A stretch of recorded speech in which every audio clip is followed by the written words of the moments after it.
ဆိုတော့ဒီနေ့မှာတော့သူရောက်ပေါက်နေလာတဲ့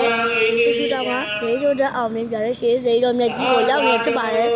ဒီမှာအထမ်းတန်လေးနဲ့လည်းတော့တာယာဝရရှိရတာကဟိုတဏိယတနာနင်းစာအနိယတနာနင်းစာဘမမိုးကြီးကျွန်တော်လဲမြင်နေရတယ်အဲ့မှာအခုတော့တိုင်လုံးရှိပါတယ်အဲ့ဒါကကျွန်တော်ဘုံဦးကြီးပါကဲကျွန်တော်ရှော့ပတ်ပြပါမယ်ဒါကတော့ရှင်တီဝလီလားရှင်တီဝလီဒါလိုက်ကူဖရာအကူဖရာအောက်ကလိုက်ကူလေးဦးဝမှာတဲ့အောက်မကြဘူးအဲ့တေးလေးဆိုရတော့ပုံပါပဲအဲ့တော့ဦးဘကတော့အင်းကြီးရိတ်ဘောဒီတမယုံပါအဲ့မှာညမနေဘူးအဲ့ဘာဘောဒီပါပါကျွန်တော်တို့ရဲ့ဘောပဲဆိုရင်ဒါကပြရတာဗျက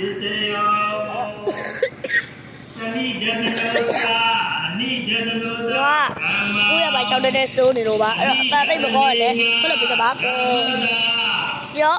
ဒီလိုနေရာမျိုးတွေကလက်ကြီးပါတယ်လက်ကြီးရတော့ဒီစိတ်ထူတောင်တဝိုက်ကနက်ကြီးရလို့စစားရတယ်အဲကြောင့်စကားအပြောဆိုအမှုအရာအနေအထိုင်အားလုံးသိရပါတယ်အားတော့တောင်ပိုင်းဘိုးဘိုးကြီးနည်းနည်းဖြစ်ပါတယ်ဒါကတော့ကျွန်တော်တို့တွေပဲဝင်အိတ်လို့ရတာပါဒီအစောကတော့ချားလူဝင်အိတ်ရှားတာတွေပြစ်စစ်ကြိုက်တာတွေတက်ဦးဘာဘရိုမရတာဘယ်အပြာရအဆောက်အုံအဲ့ဒါကအရိမတီယာအလောင်းကိုလက်သားနန်းနန်းဖြစ်ပါတယ်နန်းနန်းဖြစ်ပါအဲ့တော့ကျွန်တော်တို့တွေလည်းအခုကျွန်တော်ဘယ်သွားရလဲဆိုတော့ဦးရှိပါမြေရတဲ့ဈေးထဲကကလာဟမုံကိုကျွန်တော်တို့